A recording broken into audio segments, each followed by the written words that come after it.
SFJ 4x4 Studios presents in my oversized four-wheel drive Jeep. A Jeep podcast starring industry experts. Pure monosity. What? Say that again. With mad scientist Scott Brown. Use my drill press as a sort of lathe. Our host, Neil Simpson. If one light goes out, they all go out. Filled with shenanigans. We are really professional with Jeeps. This is I Speak Jeep. Very professional today. We're not live yet. Now you We're are. Now we're live. You know what? Episode 12, folks. I Nope. appreciate you. Yes, it is. I know. I'm just saying you're not going to be prepared. I'm for going the to be next one prepared, and I am professional. Nope.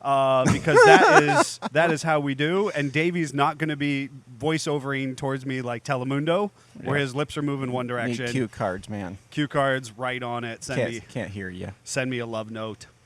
Well, good morning, afternoon, evening, all of our listeners, fans, followers, and general Jeep and off-road automotive enthusiasts.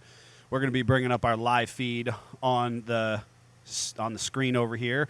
I am Neil with SFJ 4x4. This is the I Speak Jeep podcast, and my esteemed colleague and co-host. I am Scott Brown, mad scientist / service writer / Ross steering expert. Rosscam steering. Did you feel like you became intimately acquainted with that 64 I did. steering linkage? I did. I feel like steering was done by a bumblebee.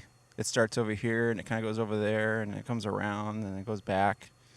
For those of you who are listening, or those of you who are, as watching live or on YouTube, what you can't see just off the screen is a very cool Survivor 64 CJ5, little four-banger that we just did a Petronix electronic ignition upgrade on, and Scott got to second or third base with the steering linkage on that over the weekend. Yeah. I understand. Yep.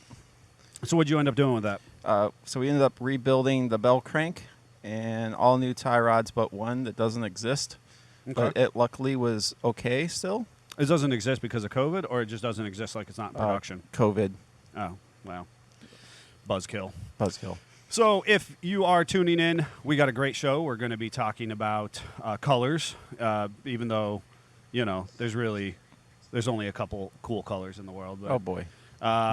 also, we're going to be talking about beadlocks. And so if you are a person who's watching, you can see my this lovely ring adorning my neck at the moment. And so we'll be talking a little bit about beadlocks and dispelling some of the magic that they're hot right now. People really like them. So when we're talking colors, we're going to be talking beadlock technology, things that we're encountering on the professional service side, and we are unfortunately going to be playing Jeepardy again, and so Unfortunately. yeah, thanks, Jeff. And as always a good note, Jeff's chiming in there. The Italian Stanley Chiaramonte, thank you to him, and Davey the Savage Thompson on our production side of things, bringing this very cool podcast opportunity to you, obviously live on Mondays, 10:19, on YouTube, uploaded with post-production effects. And, of course, for those of you who are tuning in on iTunes, Spotify, Google Podcasts, Facebook Podcasts, Audible, so on and so forth, we appreciate your participation. And we're actually seeing some significant success there. That's awesome. Speaking of participation, Dalton just rang in, says, looks like that ring on your neck is what we attempted to make. Dalton, that is so those of you, Dalton, texting in there, thank you. Yes, 100%. So Yeah. Dalton is a precision machinist who attempted to help us, try and rectify what's going on in the world. And you can see, I'm holding up these little trim pieces and washers and little spacer rings and all that kind of stuff. So it is, Dalton. Actually, here, the pieces that you did help us make are live on camera at the moment. So back to Jeepardy. If you tuned in last week, and obviously episode 11, if you haven't seen it yet, go watch the last 20 minutes of it, and I get absolutely smoked by the mad scientist here. Maybe you'll get to redeem yourself today. I'm bringing in all the buzzers, so that I'm just gonna start now and just hope that I don't embarrass myself again. Mm-hmm. We're going to make it more challenging for Scott, though. He's not allowed to ring in during the question being read. And Neil. And Neil. Yeah. Neither of them. I blame Scott. Neil tried a sandbag last week and ring in earlier than me. That doesn't work. I don't think so. If that's how we play, that's how we play. So what did you do this weekend? What did I do? I did laundry. That's exciting. I did. And I went tool shopping for us. Yes. As a company, so that we can change out a very small, expensive clutch. Yep. In a Renegade. In a Fiat Panda Renegade. Reloaded. Yes. Yes. We don't do a lot of front wheel drives here, as you would imagine. Yeah. So, and I think it's going to be a cool challenge for us as a company. Yeah. And I think we're here for it. Yeah. But I've done a couple front wheel drives in my life. yeah, I think you have. I'm not worried just a about few. I did. However, I did kind of script in my head. I wanted to make sure that I articulated to everyone how we met, because then I feel like my dismal performance in Jeepardy can maybe be contextualized. Yeah. So I'm just No. gonna Jeffrey. He's trying to justify Listen, here's the story. So I had just graduated college from a prestigious liberal arts college with my degree work, and I went to work in the real world, and of course moving shopping carts. a large corporate You have a entity in degree? America Here you go. decided Please I put was those carts away. I was qualified enough to push shopping carts with a tremendous degree. Where actually I had 2 degrees and a minor, and I'm all of surprised this you weren't work history. overqualified for that shopping cart. You know, I movement. actually went into my interview in a true two-piece, two matched upper wouldn't and lower expect any less. suit tie into a national box chain hardware store. And they looked at you like, oh boy. And they said, "You look like you could push some shopping carts." In different clothes, though. We're not paying for those. We're not paying for those clothes, but if you want to move a shopping cart, we can use you. So, of course, that's what I did. But while I was working there that summer, a obviously more qualified gentleman than I was working in the lumber department, we ended up talking, because that was a summer I was daily driving a 1948 Willys CJ2A. Which, if you've ever seen our logo, you've seen that Jeep. You've seen that Jeep. Yep. And so I'm talking to this guy in the lumber department, shirking my responsibilities of cart pushing. Let's be honest, I actually have a tinge of OCD, so I was like, I'd sprint out there, grab that cart, and rush it back. They weren't expecting that either. No. Collegiate athlete. I took all the utmost importance to my job. Anyways, so I'm talking to this guy. And his name doesn't matter. Yeah. His name, Jay. We're going to call him Jay. Okay. And Jay is like, "You are so weird, man. The way you talk about Jeeps, you just know so much about them." And I was like, "Yeah, I really like them. I wanted to learn the vernacular that associated with the different steering systems, the axle production of U-joints, all this kind of stuff. I wanted to know dates." And then he says, "You got to meet this guy." And he says, "You got to meet this guy." And I was like, "Okay, sure, whatever." Because of course, at that point in time, I'm probably 6-10 years into my own Jeepdom, and there's very few people who would kind of stand toe to toe in a arduous conversation with me about little icky picky things. And he's like, "No, you got to meet this guy. He's super weird." It's very helpful. It's It's good for my, my self-confidence. It's good for your confidence. He's like, "Yeah, he can talk about Jeeps all day long. He just talks about vehicles." Maybe true. It's just a smidge bit of truth there. So then I'm at a car show. I take this 48 CJ2A, again, daily driving it. To my favorite car show. To your favorite car show, which is this beautiful car show. If you've ever been to Conneaut, Ohio, we are situated just right on the southern shores of Lake Erie. Beautiful sunsets. And there's a couple car shows that take place right, beachside. Yep. And so we're at this car show, and I park the Jeep down there, and I leave a little sign in the window. Do you remember that at all? Nope. No, it was like a calling card. It was like under construction or constantly under construction. It was some little quip that I put on the window. And the next thing I knew, I went to go make my rounds, walking around talking to other. All I remember is you were talking to someone. Well, go figure. That shouldn't surprise us. And I came back, and there was a guy just promptly shoved halfway under the backside of the Jeep. First you heard voices.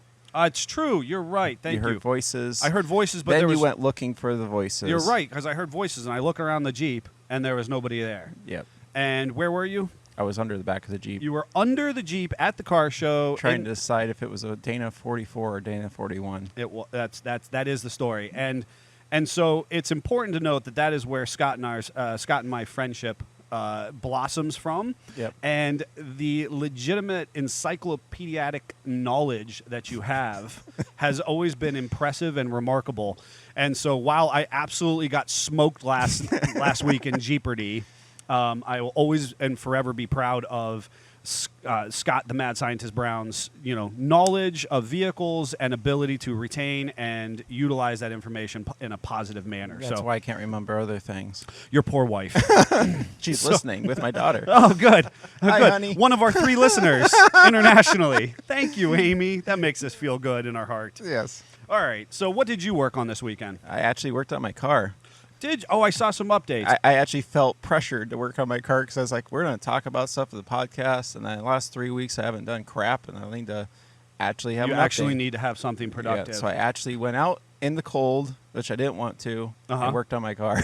That's how I felt, too. I was like, I'm not going outside. I'm doing house What's sad housework. is, those that don't know, my garage is a very nice place. It's air-conditioned, heated all the time. Yeah, you're in the lap of luxury. I just didn't want to walk from the door of the house to the garage because it was very cold. The whole 10 steps. The whole 10 steps. You have a breezeway there. No, we had to redo that because of my son's Oh, bedroom. that's right. Yeah, I used to have this straight shot with You a did. roof. Yeah, that's right. I forgot about that. Sacrifices you make for your kids. Oh, yeah. And with that said, my wife decided to start painting our house since we're going to be listing it. So, there was that household remodeling stuff. You jog my memory. Yep.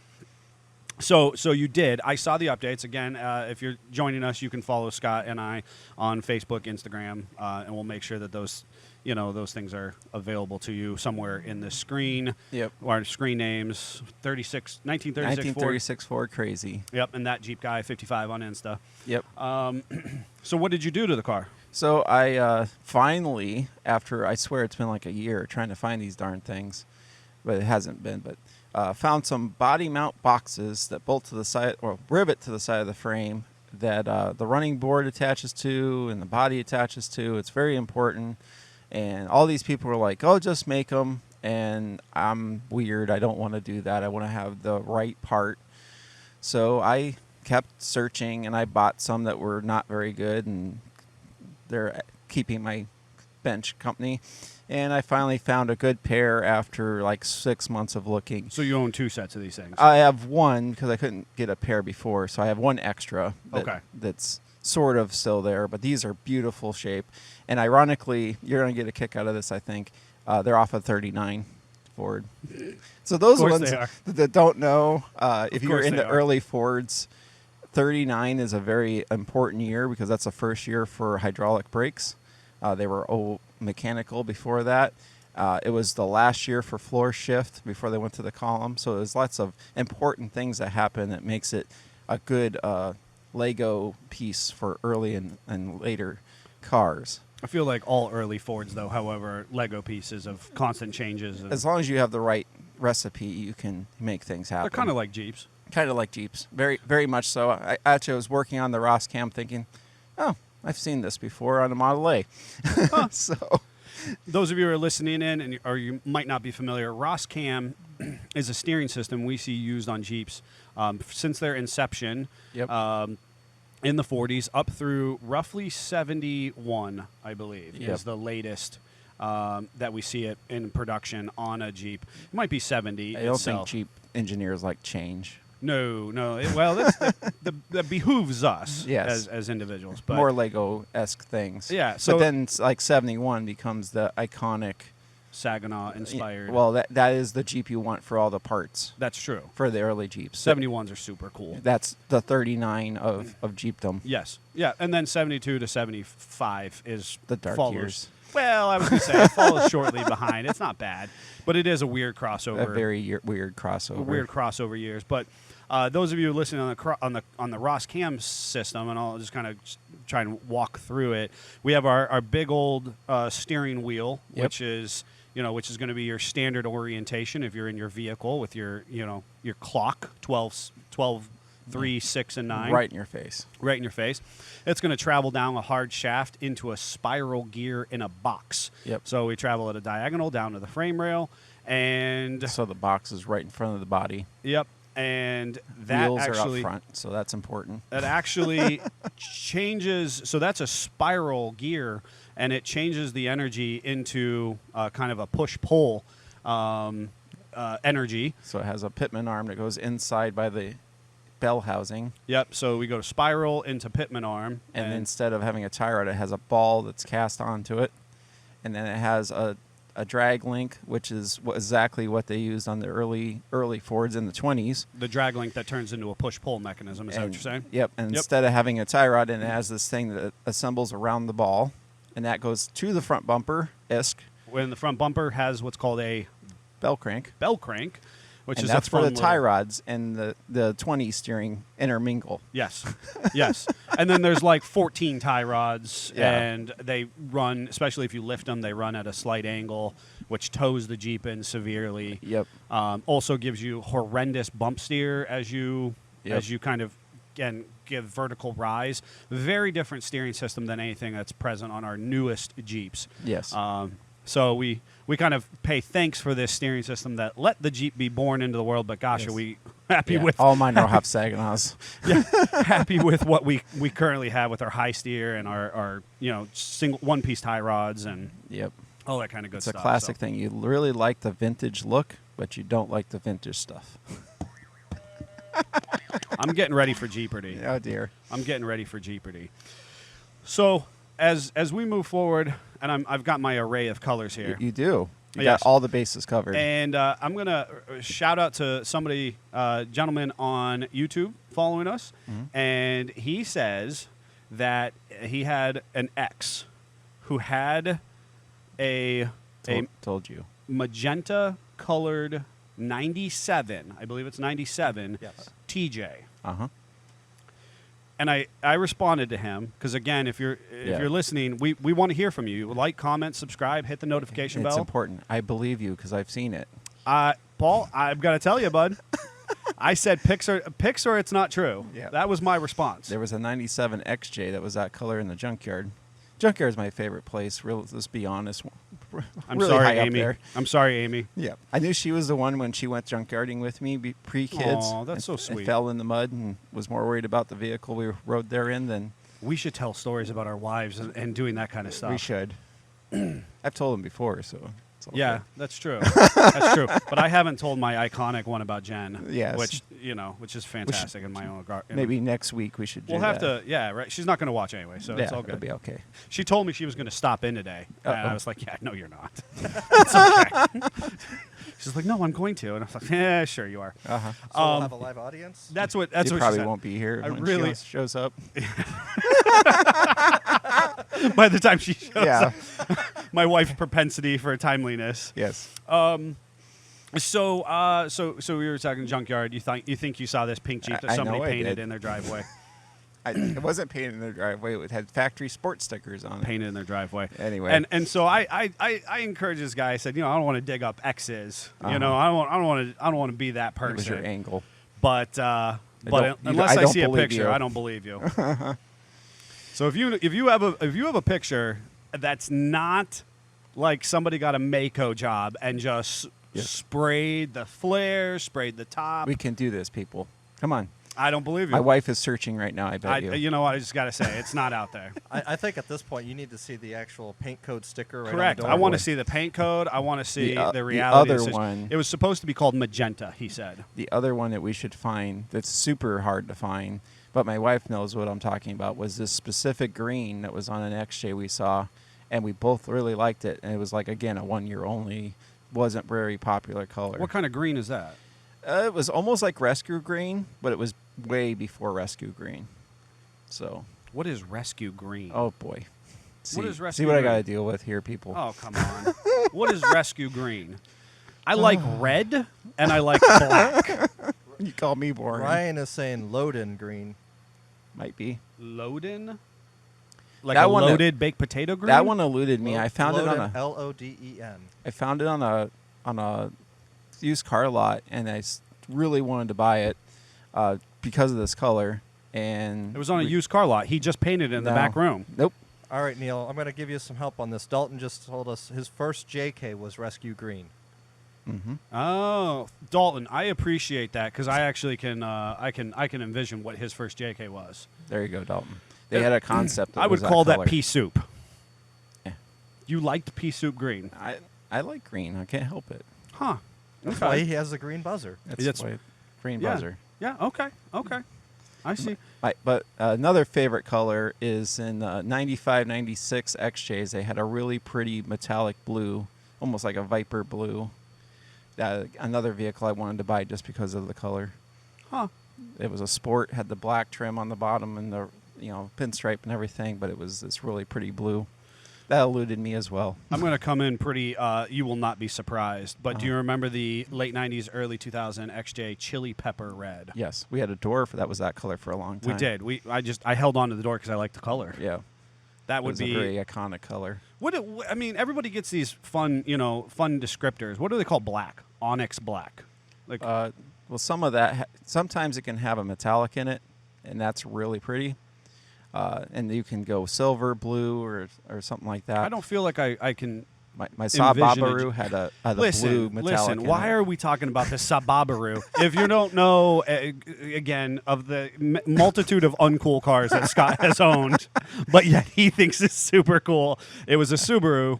Because of Subaru and Saab's partnership at the parent level, and GM. Then GM was in there too. And GM had their hand in things. They That's- produced, what was it, a Forester, Oh, boy. Impreza. It was an Impreza. Yeah, it was an- Saab 92X for those that want to look it up.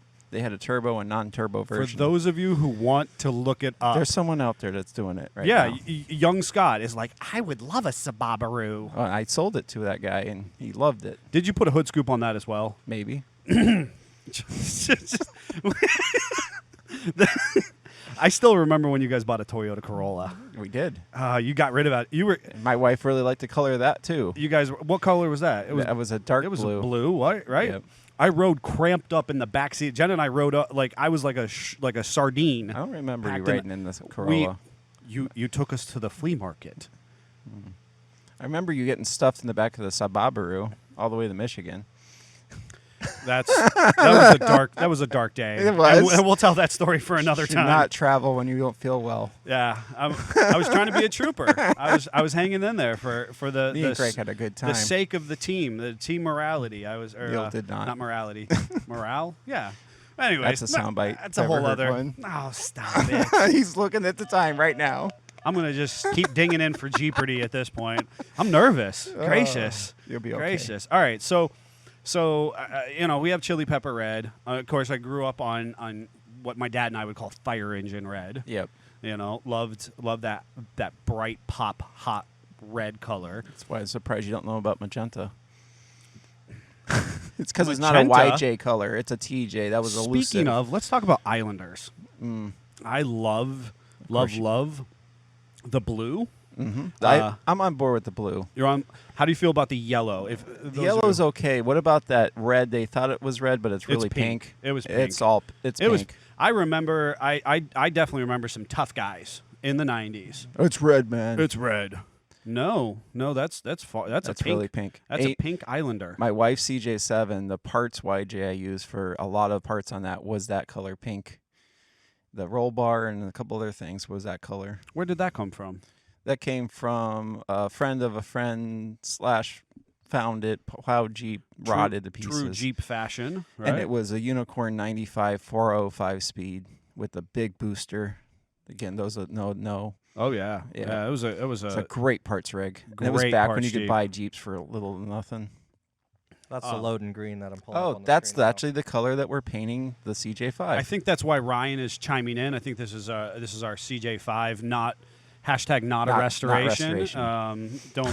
We're not restoring this nut and bolts. Totally not cutting the back frame apart and welding new pieces on right Completely nut and bolt restoration. But his wife is lovely, and we're making sure we try and keep up that. And I heard that might be restoration. painted this weekend. I heard it was painted as well, and that's absolutely gorgeous. It is. The initial pieces that are coming out of the paint color shop. just lights up in the sun and the lights. Yeah, big shout out to our partners at Blue Collar Customs for that beautiful paint job. Ryan's response to you guys was 1,000 or 10,000%. There's a lot of zeros there. Oh, He's got pics.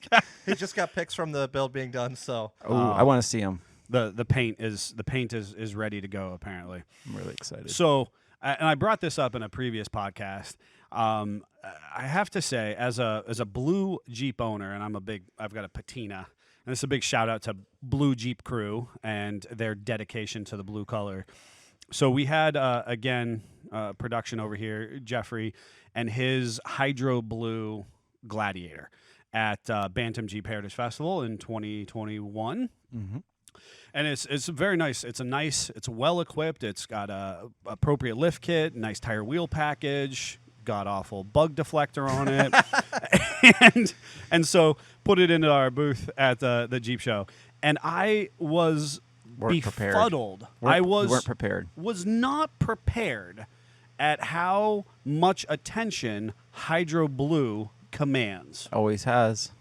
I mean, people. I mean, it's been called many things, but that color blue has been used over and over again. I just love that it looks different in different lighting. Sometimes it'll look like a light blue. Other times it looks like a dark blue. I mean, there was a Viper GTS coupe that was that color with white stripes. My Gremlin was actually close to that. If it wouldn't have been so faded out, that was your Grammy wasn't even remotely was faded close. out. No, oh my God. Where it was, we're gonna picture this. If you're listening, make sure you blue. go find this on YouTube because we're gonna put a picture of his Grammy. It was mainly primer, and hater, and a light blue at best on its best day. Yeah. It was very faded. It came from Oklahoma. The sun did things to it. Touched it in did touch unfortunate ways. So then again, as we talk about just Jeep Chrysler parent Stellantis at this point doing bold things, we obviously did a Mojito green Jeep build in 19. Yep. And unveiled that at the Toledo Jeep show. Yep. Toledo Jeep Festival. Big shout out to them. And that also was remarkable how many people just gravitated to the color. Either liked it or they hated it. Yeah. Yep. It was remarkable how people, how colors command and make a statement in of themselves. Well, salesmen or the salespeople know what they're doing. They really do.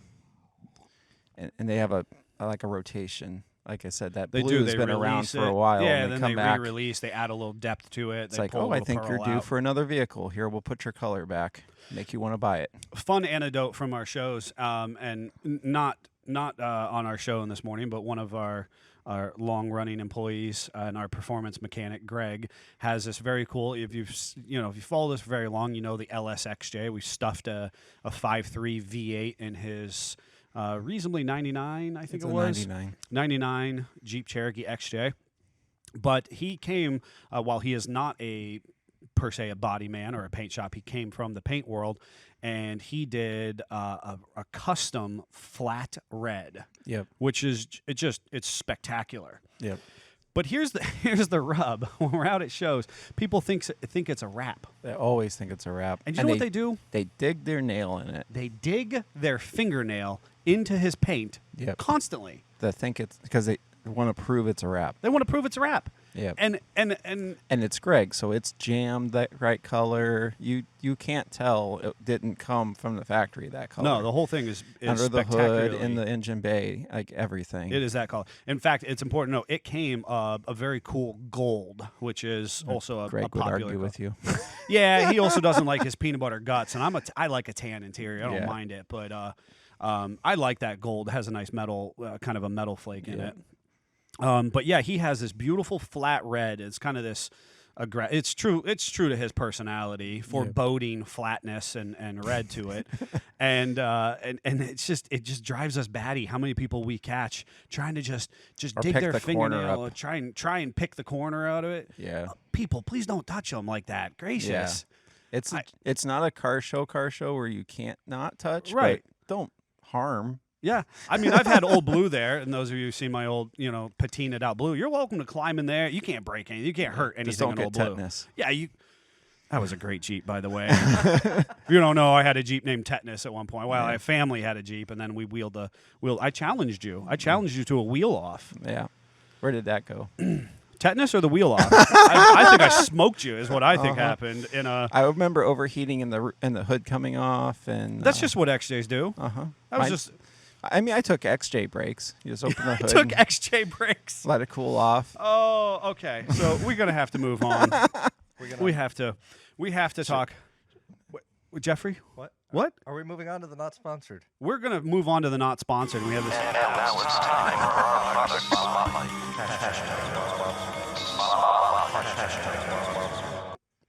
Isn't that neat? Jeff did things. Jeff did things. We're so professional. He's so excited. He is. He's so excited, and I am excited too because we have this phenomenal resource on our side. So, folks, we are talking about beadlocks, and there's probably not a single product that has become more culturally accepted and almost idolized at this moment than beadlocks. Would you say? Everybody wants a beadlock, even if it's a fake lock, a Simalock. Right, and we've had the Simulocks since the 90s, right? Yeah. I can picture the steel wheels With that the had ring. the fake ring on them and the fake little bolts and stuff like that.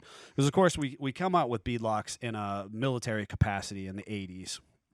I argue before that. Well, that's true, but I mean on a culturally pervasive manner, right? We start seeing them everywhere. Yep. Right? I mean, would you say it started somewhere else, or? I mean, the Willys MB had a essence of a beadlock, but back then it was more so the GIs could change tires easier. Agreed. But Agreed. I still say that's kind of where the start came from. You're trying to kind of like a split rim, like a Yeah, but it conversation. bolted together instead of having that dangerous ring that wanted to kill you. Yeah, we definitely. If you're not familiar, big tires, semi-truck tires, and a lot of wheels from just vintage era had a ring that You had to put them in bonded. a cage. Yeah, you had to put them in a cage and you can It's go funny, on. the guys with the military Jeeps back then still say you should take them to a big truck things, these little tiny tires for your Willys. Can you put this in your giant cage and fill it up, please? Yes, we don't want it to explode and send somebody for It's a ride. bolted together. It'll be okay. Yeah, it's not they're like- riveted or bonded. And they're like, what, 25 PSI? Oh, 25 PSI. Gracious. Listen to you. So beadlocks kind of get their start. We really start to see them culturally pervasive, I personally believe, with the Hummer coming out of That's when it AM became Generals. more mainstream. Yes, become mainstream. And throughout the 90s and into the early 2000s, one of your kind of your standard mods was to get Hummer wheels, Hummer, H1 beadlocks. And so guys who are off-roading, building these cool buggies, that was the only DOT approved beadlock.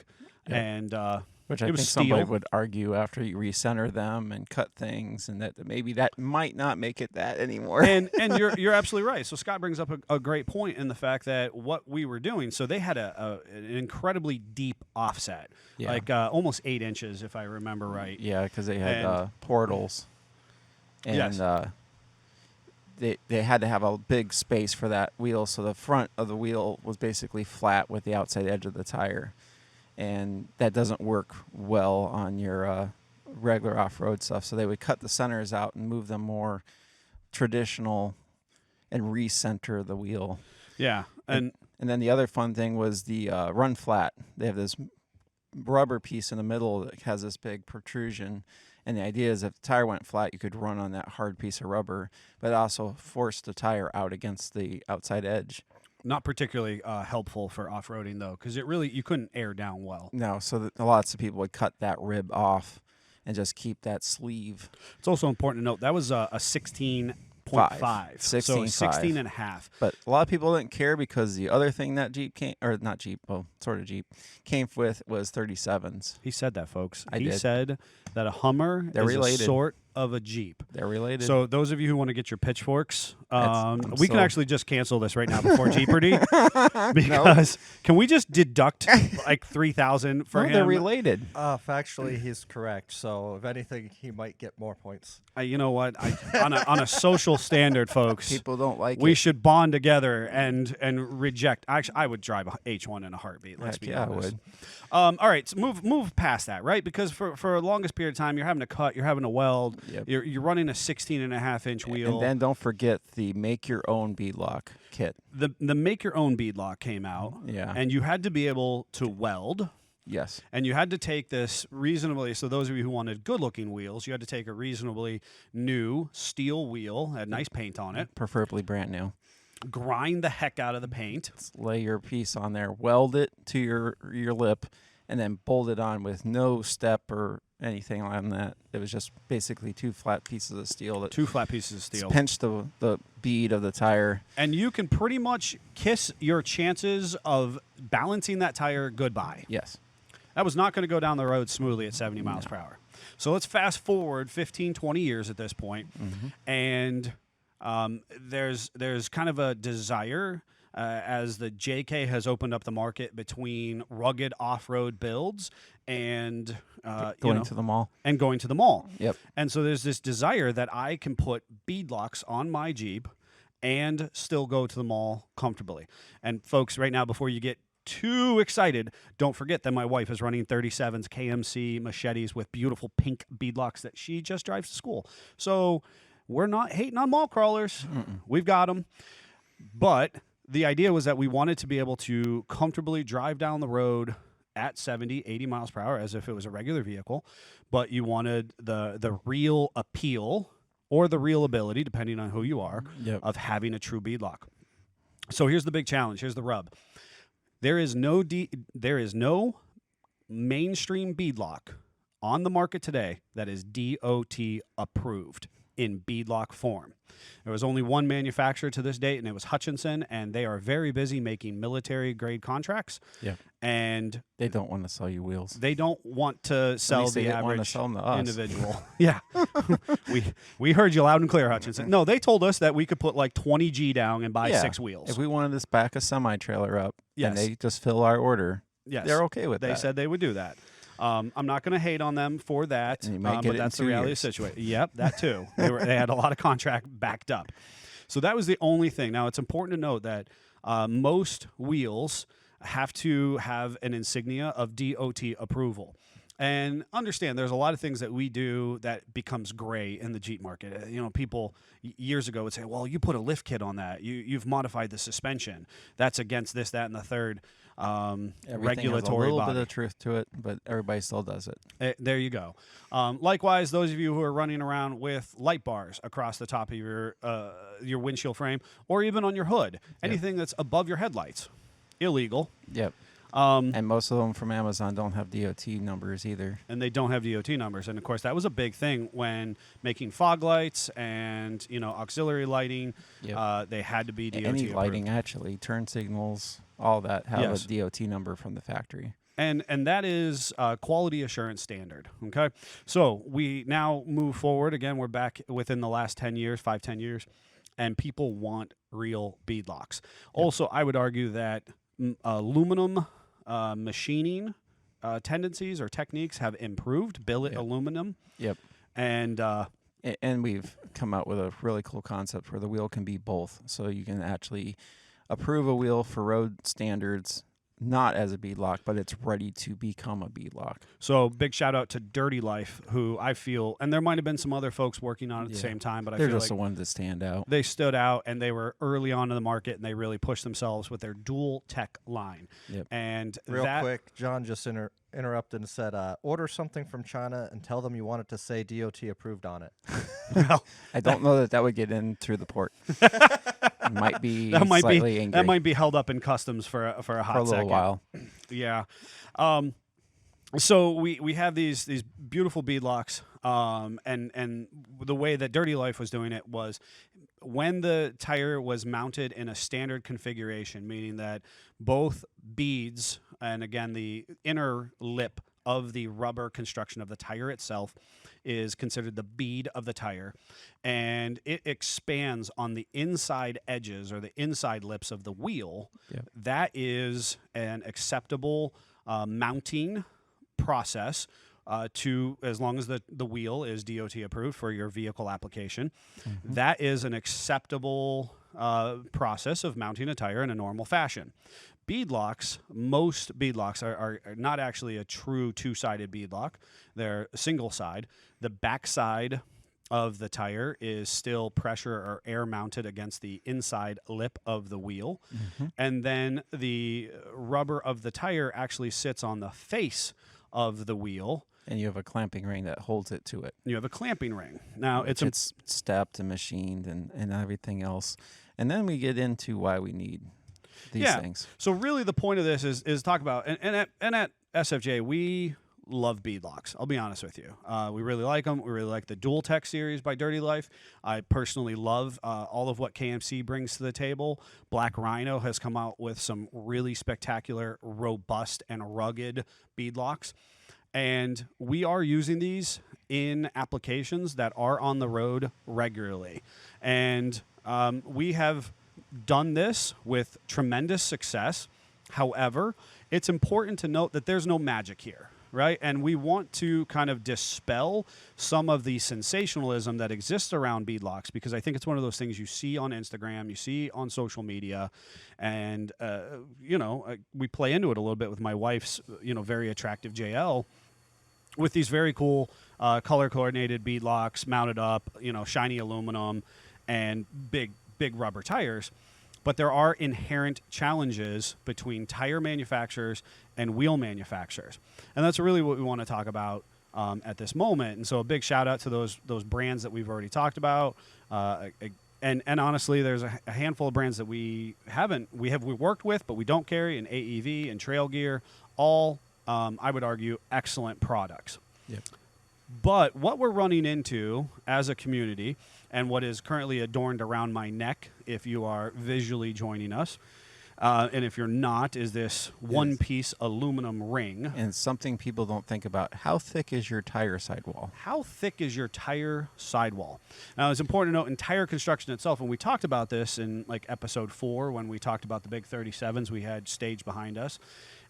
Something called a rim guard. Mm-hmm. And a rim guard is something that tire manufacturers brought to the table for that standard application of mounting. Again, when the rubber is squeezed on the inside of the wheel and then pressurized out so that the rubber flanges are on the backside of the wheel mount flange. And it gives you a thicker ring of rubber right there, so that if you are going down the side of a trail and a rock is there and you rub against it, that it's even with the rim. And yes, you're going to put marks and do other things, but you're not going to have this step. It's going to be smooth. And that thick rubber piece is there to protect both your wheel and to keep the tire from peeling off the bead as you side load that rubber. And rocks get in there and make the tire go flat. Yeah, it's very hard because now you have this thick rubber, this rim guard constructed into the tire.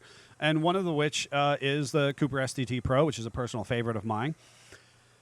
However, when you try to clamp things. When you try to clamp that tire or a similar tire that has a thick rim guard, General has them. There's a handful of manufacturers have these thick rim guards. The clamping ring kind of gets in the way of the rim guard. Doesn't fit. Doesn't fit. So before us. On the screen, if you're visually able to see us, is a number of attempts that we have made, and those manufacturers have attempted to produce, and they're in varying degrees of thickness. And what ends up happening is, so that we can attempt to balance that beadlock to the best of our ability, we need that ring to clamp evenly. It has to be centered as possible. Centered as possible. It has a triple pass torque sequence on beadlocks. And so if you were to buy wheels and tires on the beadlock variety from us, we're going to charge you almost double to mount those, because the technician is going to take 2 or almost 3 times as long to mount and balance a beadlock equipped wheel. And it will take more weight to balance. And it will take a significant amount of weight to balance because of the construction of the wheel itself with these trim rings or these spacer rings. It's all about where weight is positioned as well. So again, as we dispel the myth of these beautiful beadlocks, one of the things that we early on read about was again, as this became a known issue, was individuals using washers, and we thought, man, that sounds sketchy. That sounds sketch. You shouldn't have to use a washer. Well, I got to be honest with you, folks. We use washers, and so we have we tried other things first. We tried many things. In fact, back to Dalton at the beginning of the program, he actually helped try and design and organize these beautiful quarter round spacers. They actually mimicked, but they're a little too thick. You can see thickness of a washer versus the thickness of that. Quite a difference. Quite a difference. And if you were to make that ring out of this, it would be really thin and not strong. Applicable. And the one that I have around my neck at the moment is actually was manufactured by KMC for their wheel production, and we attempted to use it, and it did not have enough clamping force or pressure that would allow us to mount the tire appropriately. What we have discovered is that through our process, we have a very specific washer that we use. It's a little over an 1/8 inch thick. And again, when utilizing our appropriate technique to trim the tire a little bit to the face of the wheel, and then using the washers, that we can get a nice uniformity of this is mounting. Specifically with Coopers that we've been finding this specifically. Each tire is going to be a little different. Each tire and each wheel manufacturer is just a little different because each wheel manufacturer is changing as they continue to learn and improve their designs. And the bolt spacing's not the same from manufacturers too, also as another challenge. So, the beadlocks, a great product for people. I strongly encourage you, if you're thinking about them, now's a great time. They're actually very available when a lot of wheels are not. And back in the day, I mean, they were exorbitantly expensive to get a beadlock, and at this point now they've come down a lot in price.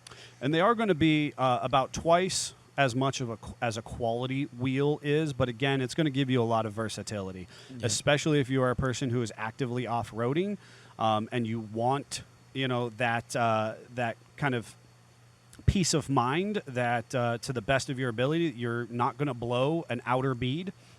Which is the most common one to fail. Which is, and even if you blew the inner bead, the tire's not going to completely blow off its bead, and it'll likely pop back on. I don't know if you remember when we were wheeling at Tom's Trails. Tom blew an inner bead, and he just drove with his outer bead on, and he was able to. I may or may not have been being drug out backwards, maybe on the willies, but. Again, wasn't a story that because for another of the Ross time. Cam?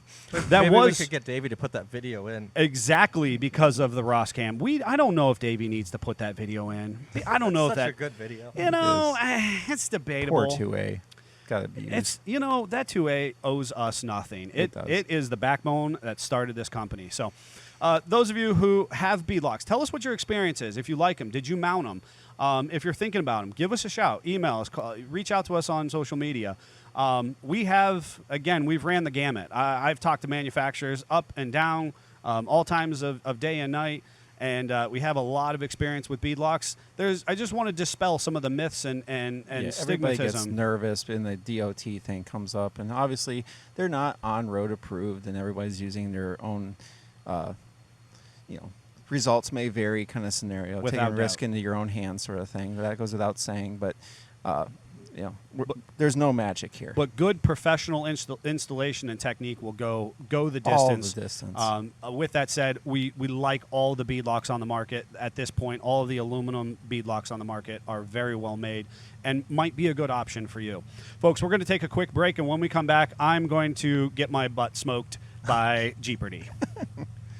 Hey, Jeep family, we hope that you're enjoying this content, and we want to make sure that you head over to sfj4x4.com, find some of this cool merchandise, give us a call at our facility, 440-813-3663. Option 1. Option 1.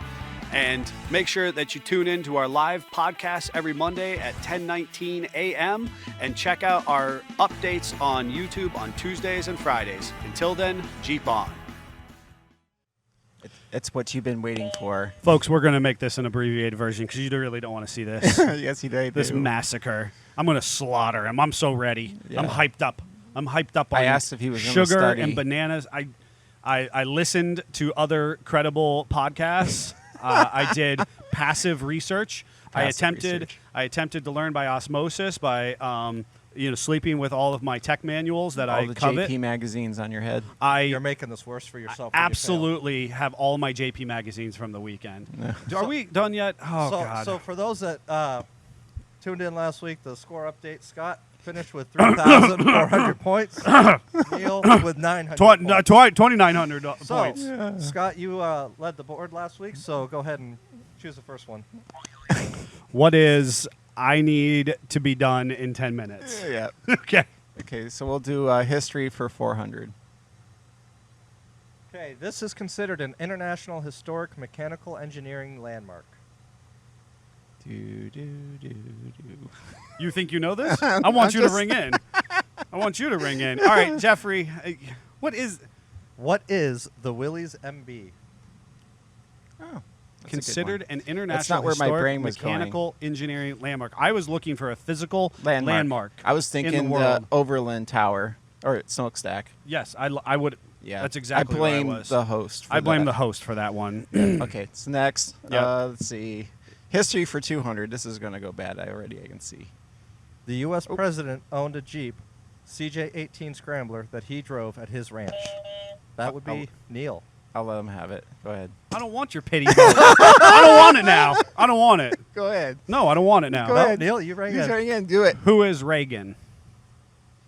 That's correct.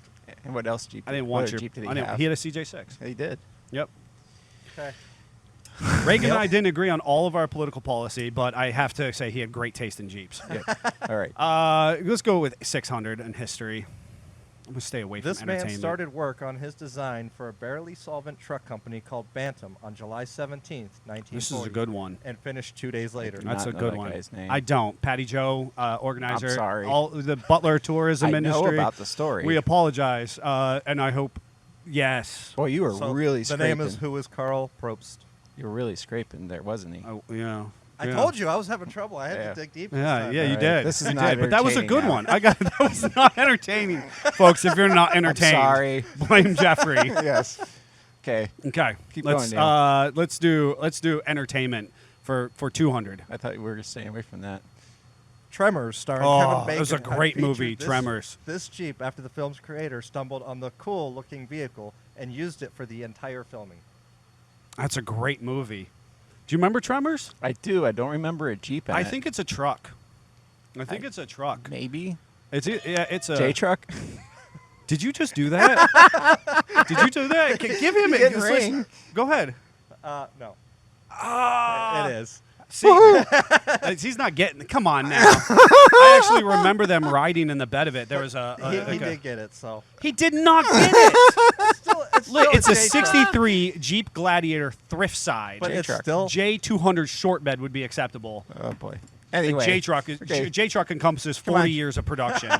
Keep it rolling. All right. I'm guessing J-truck next time. Scott, Jeep. What is Jeep? Easter eggs for 200. Oh, that's cute. Jeep Gladiator beds have this Easter egg located in the bed of the truck with the area code of Toledo, Ohio.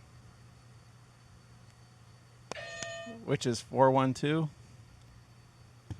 What? Represent Pittsburgh. Or was it 419? But what is 419? What? What is Heart 419? Okay. We'll give it to Neil for that. That's fine. I just 419. You know, medium numbers are not good That things. is true. I was close. You were real close. All Though right. I don't own my Do Gladiator the Easter yet. eggs 400. That was cute. Jeep Easter egg started with a TJ Wrangler from this year. What is no?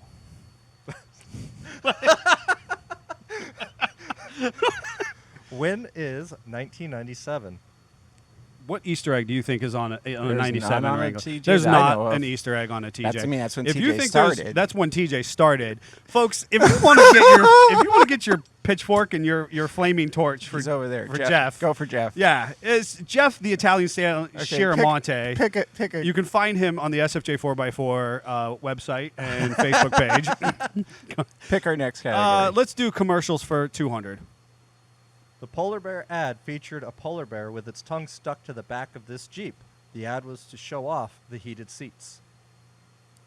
That's 200 there. That's a 200 on commercials? The heck's 1,000 one? Oh my God, Jeff, how late were you up working on this? Go ahead, let's just tell us, what is it now? Jeep Liberty. Never would have got that. No. Nope. I want somebody out there. All right, let's do 800. Or what do you want to do? I would say do a 2020 plus. 2020 see how plus bad 200. that is too. All right.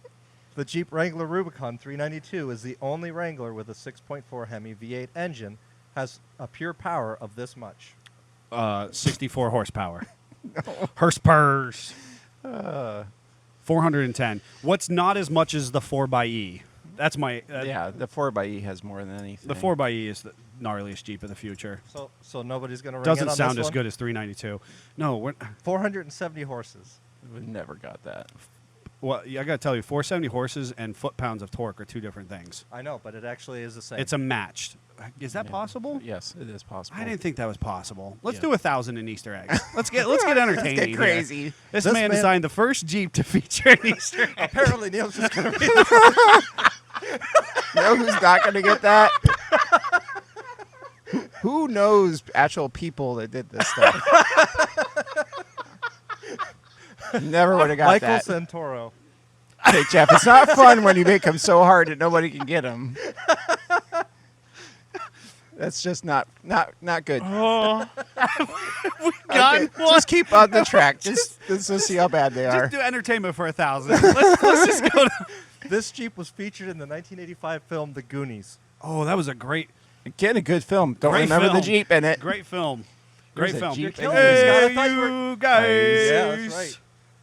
What is a Jeep Cherokee? The Those of you X-Check. who know my sister Beth, she's done a couple of videos and whatnot. She used to live in my a fallback. basement, which sounds terrific. But I used to yell down to her, and she would respond back with "Hey, you guys!"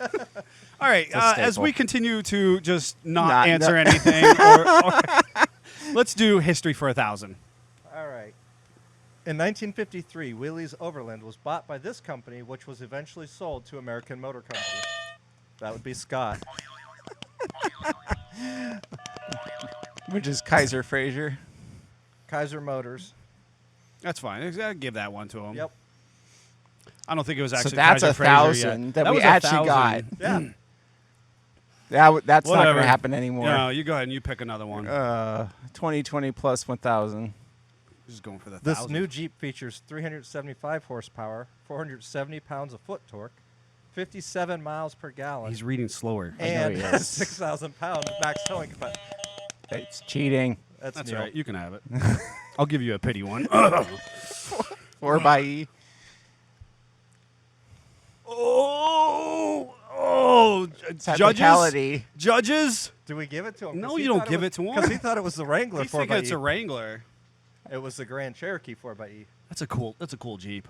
Yeah, they just came out with that. Don't take it away from him. Don't take it away from him. Just don't give it to him. Yeah, That's half fair. right. That's fair. That's fair. He was Okay. half right. That's little kid redo. Yeah. Okay. Go ahead. You pick again. Let's see. Commercials 400. Modern Warfare 3 featured this Jeep in a trailer promo for their new video game. Modern Warfare. I don't even know what that is. Which is a JK. We'll give it to you. Yeah. It Yeah, was it's What fresh. is Jeep? They That's had, what. they had special seats Apparently they that gave had that the to you. MW3 on What the is seats. Jeep? Yeah. And the floor I- mats were special. It he's says, what is correct. Jeep Wrangler Rubicon? Yeah. All right, whatever.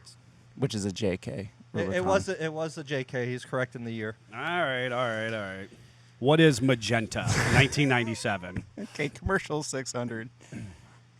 This year of Jeep Wranglers featured in a Winter X Games commercial outrunning an avalanche and was an official sponsor of the Winter X Games. I I think I know this, but I Did not you know willing to that risk points Jeep over it. Corporation is actually a 19-year sponsor of the Winter X Games? I thought so. 'Cause I've They seen are. TJs That with is- that logo on the That's door. correct, and that's why our friends at Dana Spicer had their very cool gladiators, track-equipped gladiators, out in Colorado this week. wanna What say- is the answer I here? think there was a 2012. 2012 JK, the year of the Jeep Wrangler. I didn't even see that. I didn't even part. see that I thought we part. were supposed to tell them I what thought model what it was. model Nope, it it was was as just well. year. Yeah. Maybe we should read a Read- little better. I don't do that. I skim. I know. What's the next one? We're really good with Jeeps, folks. Like the mechanical application of vehicles. Scott, choose a category. I actually am a fair reader. Commercials 1,000. Oh. The boss drove this Jeep in this very moving Jeep Super Bowl commercial, The Road Ahead. This was last year's Super Bowl. Oh, this was so good. JL Rubicon two-door. It was with the stream. No. No. Neil, go ahead. It was CJ7. Oh, CJ5? it was a CJ5. But we're going to deduct the points from Scott. You were at least close. That's Yeah, fine. that's a halfie. That's a halfie.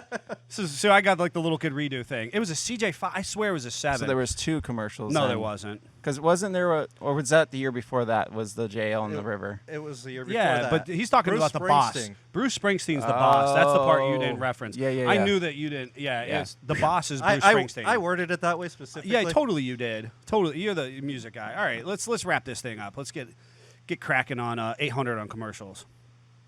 I wish I would have got This those commercial was featured in the 2015 Super Bowl with the classic American song, This Land Is Your Land.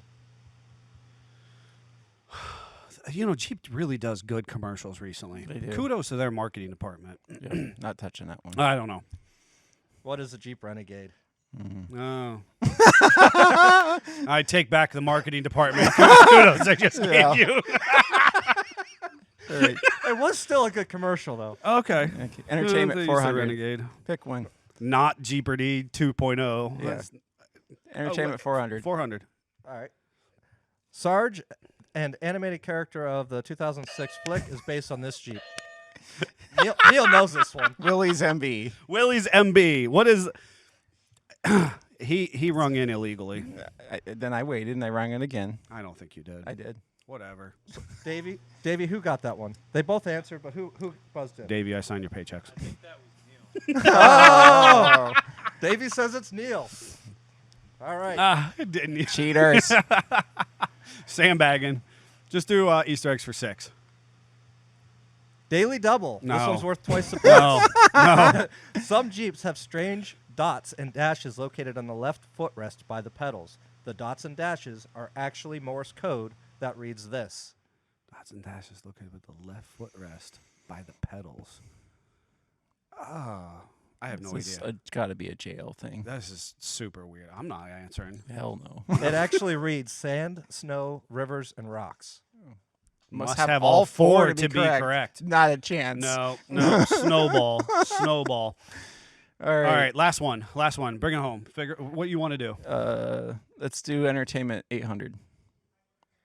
Another boy. daily double. Character Tej Parker drove these 2 Jeeps featured in F9, the Fast Saga. You got to get both Jeeps.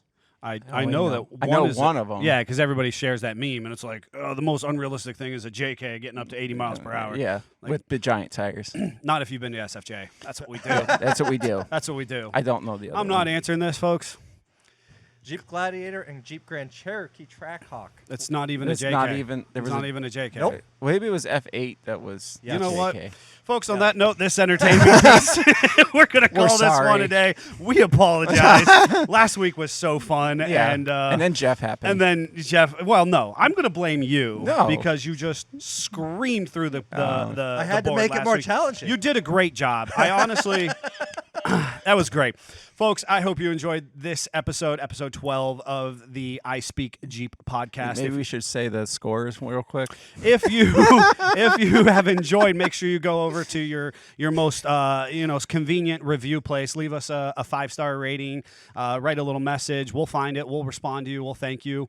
And make sure tune in iTunes podcast, Facebook, Google, Audible, so on and so forth. Find us there. Listen on your way into work if you're only catching parts and pieces. Also 10:19 a.m. on Mondays live on Facebook. It's only going to be up there for 24 hours. Then we pull it we take it away. We giveth and we taketh.